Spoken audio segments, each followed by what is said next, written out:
wabarakatuh. Kami dari kelompok 3. Nama saya Silvana Dea Zaskia. Nama saya Yulia Nurhati. Nama saya Aurelia Ramona Sakti. Nama saya Apriliani Fadila. Produksi massal adalah nama yang diberikan kepada sebuah metode memproduksi barang dalam jumlah besar dengan biaya yang rendah per unitnya. Produksi massal biasanya terdiri atas 1. Bangunan pabrik, 2. Peralatan atau equipment, 3. Perkakas atau tools. Ciri-ciri utama produksi massal yaitu adanya standar yang jelas dalam proses produk, memiliki mesin yang bisa memproduksi secara terus-menerus dan dalam jumlah yang banyak. Semua alur produksi bisa berjalan seimbang. Waktu produksi relatif singkat. Dalam penggunaan bahan baku sudah berjalan secara otomatis. Kemudahan dalam kontrol produksi. Keuntungan dan kekurangan produksi massal. Keuntungannya yaitu akurasi dan otomatisasi tinggi, kurang biaya tenaga kerja, tingkat produksi cepat, biaya per unit murah. 2. Kekurangan. Apa saja sih kekurangannya? Yang pertama, sumber daya yang terbuang, yaitu jika ada kesalahan pada mesin atau kesalahan desain produk. Yang kedua, tidak ada jaminan, yaitu tidak ada jaminan produk akan seluruhnya terjual. 3. Ada biaya bahan baku tambahan untuk merancang desain produk. 4. Kurang beragam. Dan kelima, memerlukan banyak investasi untuk membeli mesin.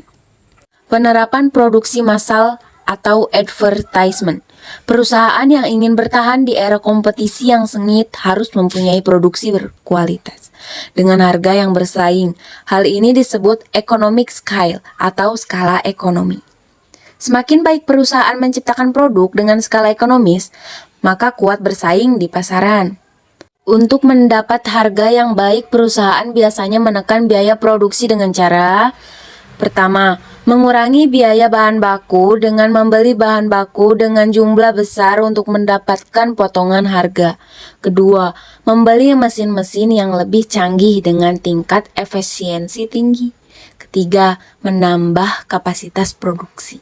Dalam melakukan kegiatan produksi dan operasi yang efektif dapat dilakukan dengan cara: 1.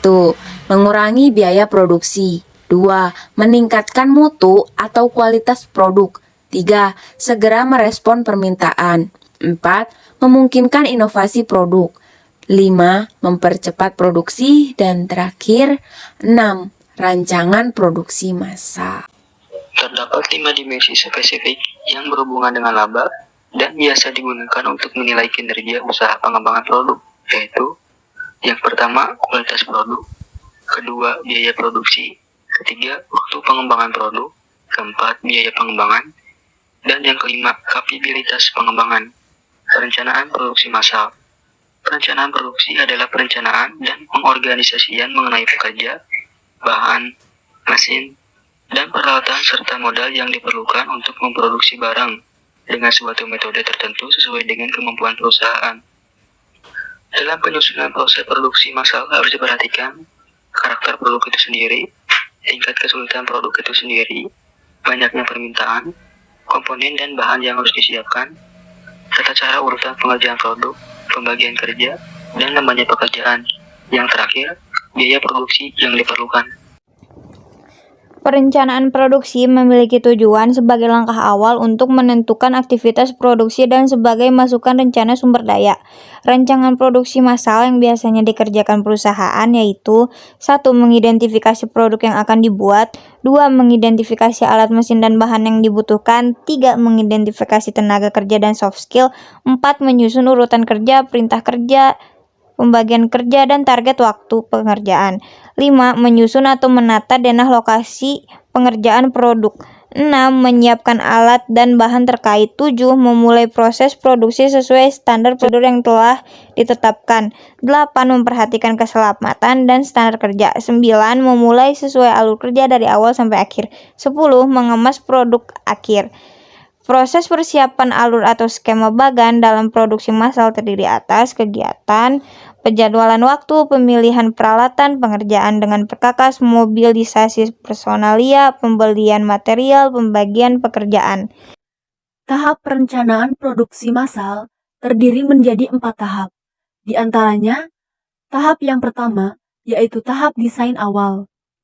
Pada tahap ini, suatu perusahaan sudah menentukan desain awal produk yang berupa desain spesifikasi dan persyaratan yang harus dipenuhi oleh sebuah produk yang dibuat nantinya. Tahap yang kedua yaitu tahap desain produk. Pada tahap ini, perusahaan sudah dapat menentukan desain dari suatu produk yang dapat berupa gambaran dari produk tersebut, seperti bentuk, warna, ukuran, dan lainnya dengan tepat. Tahap yang ketiga yaitu tahap cara pembuatan. Pada tahapan ini, merupakan tahapan di mana perusahaan harus menentukan urutan proses pembuatan suatu barang, tempat untuk bekerja yang tepat, dan segala macam peralatan yang dibutuhkan untuk menghasilkan barang tersebut. Dan pada tahap perencanaan yang terakhir, yaitu tahap pembuatan. Pada tahap ini, perusahaan mulai memproduksi barang yang diinginkan dan memodifikasi lebih lanjut barang yang sedang dibuat tersebut. Proses pembuatan barang harus disesuaikan dengan desain, memiliki kualitas yang terbaik, dan peralatan mesin yang tersedia.